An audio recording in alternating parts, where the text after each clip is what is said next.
ലീഗന്മാർക്കും സുഡാപ്പികൾക്കും എന്ത് ഖുറാൻ എന്ന് ആലോചിച്ചു പോകുകയാണ്.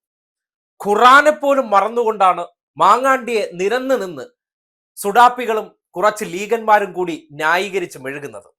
ഇവരൊക്കെ എന്ത് തരം വിശ്വാസികളാണ്? ഈ നാട് ഇവരുടെ ആ വിശ്വാസ ഉടായ്പിനെ കൃത്യമായി കാണേണ്ടതുണ്ട്. ഒരു ഗർഭചിത്രം നടത്തിയ ഒരുത്തനെയാണ്. അവൻ ചെയ്തത് എന്തോ സൽപ്രവർത്തി പോലെ ലീഗന്മാരും സുഡാപ്പികളും മൗദൂദികളും ന്യായീകരിക്കുന്നുണ്ടെങ്കിൽ ഇവർ ഖുറാൻ എന്ന ഇസ്ലാം മത ഗ്രന്ഥത്തെ ഒരു വിലയും കൽപ്പിക്കാത്തവരാണെന്ന് കൃത്യമായി തെളിയിക്കുകയാണ്. അതിന് SFI സംസ്ഥാന പ്രസിഡന്റ് ആയിട്ടുള്ള M ശിവപ്രസാദ് ഇട്ടൊരു ഫേസ്ബുക്ക് കുറിപ്പുണ്ട്.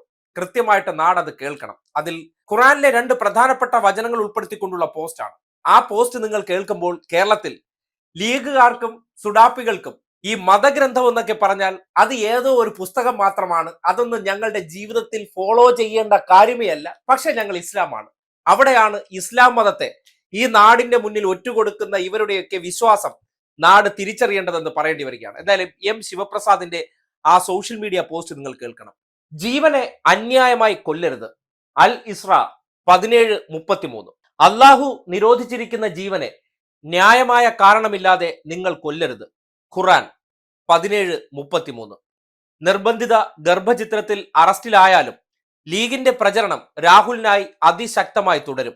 വേദി ഒരുക്കി പ്രസംഗിക്കാൻ യൂത്ത് ലീഗ് അവസരം നൽകും. ലീഗിനെന്ത് ഖുറാൻ? അതെ, ലീഗിന് ഖുറാൻ എന്ന് പറഞ്ഞാൽ ഒരു വിലയുമില്ലാത്ത സാധനമാണെന്ന് നേരത്തെ സ്വർണ്ണക്കടത്ത് കേസുമായി ബന്ധപ്പെട്ട് സംഘപരിവാർ ഖുറാനകത്ത് സ്വർണം കടത്തി എന്ന് പറഞ്ഞപ്പോൾ അത് ഏറ്റുപിടിച്ച് KT ജലീൽ എന്ന മുസൽമാനെ വേട്ടയാടാൻ വേണ്ടി അവർ ഉപയോഗിച്ചവരാണ്. ഖുറാൻ എന്ന വേദപുസ്തകത്തിനെ സമൂഹത്തിന്റെ മധ്യത്തിൽ സ്വർണം കടത്താൻ വേണ്ടി ചില മുസ്ലിങ്ങൾ ഉപയോഗിക്കുന്ന ഉപകരണമാണെന്ന് സംഘപരിവാർ ഉണ്ടാക്കിയ ആ കഥയെപ്പോലും ഏറ്റുപാടിയവരാണ് ലീഗന്മാരും സുഡാപ്പികളും.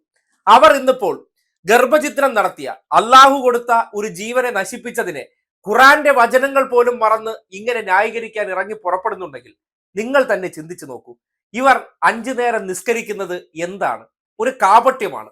ഞാൻ വിശ്വാസിയാണ് എന്നതിന്റെ മറ പിടിച്ച് അധികാര കസേരകളിലേക്ക് എത്താൻ വേണ്ടി നടത്തുന്ന നാട്യങ്ങൾക്കപ്പുറം ഖുറാനുമായിട്ടോ അല്ലെങ്കിൽ ഇസ്ലാം മത ജീവിതചര്യകളുമായിട്ടോ ഇവർക്ക് പുലബന്ധമില്ല.